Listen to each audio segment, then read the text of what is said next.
All right, welcome back. We continue live right here on Pittsburgh CW. Bob Pompeani, Chris Mueller. We're on the eve of the Pirates. They open up Chicago. The Cubs, I don't know what to think of the Cubs. I do know the weather's going to be 37 and sunny at least, so it's going to be cold. The division, Chris, doesn't look like it's all that deep compared to what it's been in previous years, although I still think the Cardinals have a pretty good team, and I think they just have a way of rising to the top. But clearly, it's not as strong as it once was. I guess that helps the Pirates if they were better, but it really doesn't matter since they aren't. It's shameful that the Cubs aren't behaving like the big market behemoth that they should. That's embarrassing. I know people here get frustrated with the Pirates' finances. I understand it. I agree that there are many times in the past the Pirates should have spent more money and didn't. But can you imagine being in Market 3 in the United States, being a fan of the big team in town, like by far the bigger and more popular of the two, and you've got that team crying poor, you've got them lowballing contract offers. They should be a juggernaut, but they're not. And so you know what? I'm going to default to your opinion there, which is a pretty safe one usually. When in doubt, when everything looks like a muddled mess, assume that the Cardinals are going to have two guys you've never heard of both hit 370 for the majority of the year, knock in about 65 runs in about 60 games, and end up cruising to a division title. Right. I would just put St. Louis the favorite by like almost default in sort of stasis. That's status quo. That's what usually happens. But it's embarrassing that this division has gotten to this point with all five teams. It'll be a guy like Harrison Bader, who turns out to be this tremendous to go along with what they already have there. But they are a very good baseball organization, and they seem to make the right moves. Let's go to the lines. Chris, we have Dale and Brookline kicking us off tonight. Hey, Dale, welcome to the Sports Call. Hey, what's going on, guys? How are you? Hey, two problems with the owner of the Pirates. He's cheap and he's greedy. If Mark Cuban would come in here and buy him out, I think we may have a contender. We've been through that before. I don't think there's any shot he sells this franchise just because he wants to make it a family kind of thing, Chris. So, people want to talk about whatever you're going to talk about. The bottom line is this. I think Bob Nutting, in an interview he had with Jason Mackey, which was a long interview, and it was a good interview, but there wasn't a lot of breaking news in it.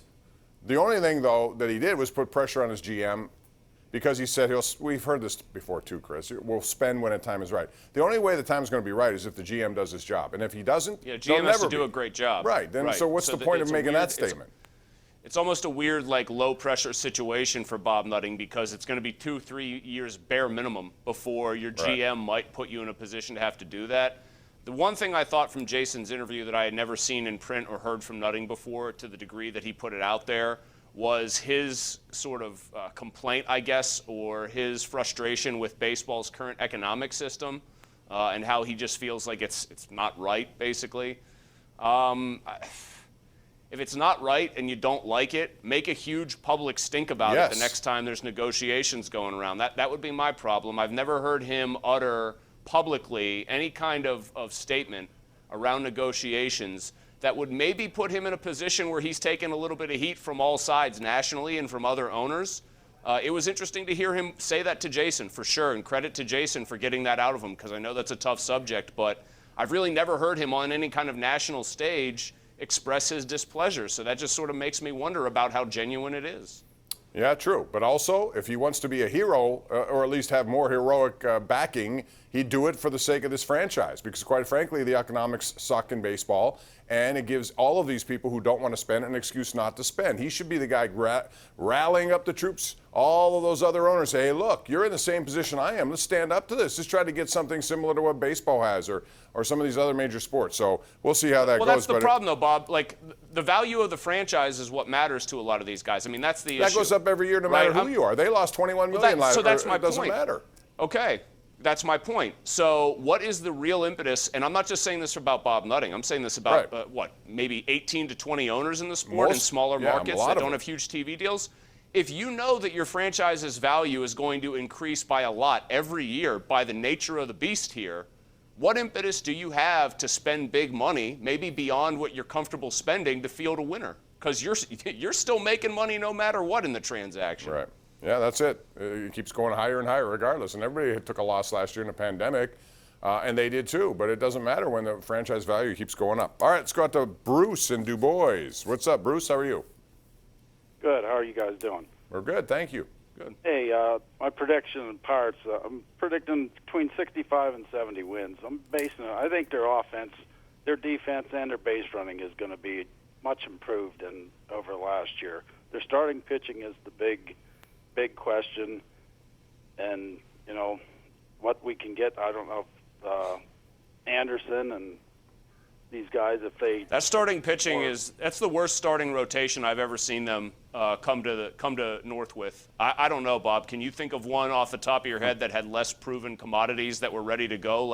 Not really. I'm seeing people talk about, well, when Trevor Cahill gets stretched out, what's that dude's career ERA? Is it like over 5?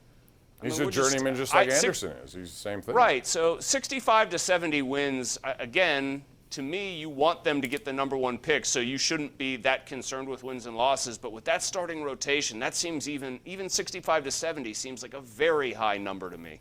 Yeah, I think their offense can be okay, but it's got to be better than okay to support the pitching staff, which is not going to be very good. So you're going to have to put the onus on the offense to score a lot more than it's capable of scoring. Steve in Castle Shannon is up next. Hey, Steve, welcome to Sports Call. Hey, yesterday they announced a 17-game schedule for the NFL. Yeah. And when they first announced that they were going to add the extra game, I was hoping that the Steelers would play Philadelphia every year. For example, the Giants would play the Jets, Rams would play the Chargers, and so forth. Sort of like they do in preseason games. That would create greater television ratings. And then I know people will say, well, they're playing Seattle because both teams made the playoffs. But teams change from year to year in terms of how good they are. And when you have those rivalries like that, both teams get up for each other, and they usually have a close game. What do you think? Steve, it's a good point. And Chris, I wondered about the formula they used for this. It just seemed weird to me, especially because at the end of the year, typically you're going to have teams already clinched, teams out of it. And you wonder about making Seattle travel all the way to Pittsburgh or Pittsburgh all the way to Seattle, whatever turns out to be the case. It seems kind of weird. It'll be the AFC teams will be every No, I know, but I mean, every in AFC future team years, is going to host. If you're the Steelers, would you want to go cross country a week before maybe you have to play a playoff game? It doesn't seem right. You don't have a choice. As for the rivalry thing, I know that sounds nice in principle, and in practice it would probably be pretty nice too, just to have another chance to hate Philly. But think about this if you're a Steelers fan. Do you really watch an NFL schedule where you get Cincinnati, Baltimore, and Cleveland twice a year and feel like there's a lack of rivals? I mean, I felt the hate pretty palpably when the Browns were their playoff opponent and then bounced them. And the Steelers, I think, hated the Browns. And Juju, shot off about the Browns and said, oh, the Browns is the Browns. Chase Claypool said, well, they'll get clapped next week. I don't know if the NFL, as crazy as this sounds, and as much as I'm sure people would like to see it in principle, I don't know if the NFL needs these geographic rivalries because they already have them built in with the division format twice a year. I'm just disappointed we're going to lose a preseason game on Rib Fest. That is a marquee day in our lives, especially when Edmund was there. I'm sorry for you. Edmund used to eat the ribs. When Edmund was there, it was always appointment viewing, Bob, for me because I got to hear you do your thing and watch you do your thing. Yeah. But when Edmund was there, just digging in, man, it was. And he never saved me any. It was something I don't know. What kind of partner is that? It was the best advertisement for. It was the best advertisement for food you could ever get because it made me unbelievably hungry every time I watched that game, every single time. And it was really good stuff too. All right, now it's time, Chris, for our Tri-State Office Furniture tweet of the day, and this is a sad tweet for us today because it involves a local golfer. And sad to hear, this is Bob Greenberg who said, sad to hear, longtime popular professional golfer Jerry McKee at 77 passes away. McGee took a club job at Oak Tree Country Club up there in Sharon, West Middlesex area after he retired from the PGA Tour in 1981. He won 4 PGA events, last in 79, played in the 1977 Ryder Cup, and on top of that, really a tremendous ambassador and a good person in golf. And we certainly extend our condolences to Jerry's family. Certainly rest in peace. We'll be back with more of this program right after this.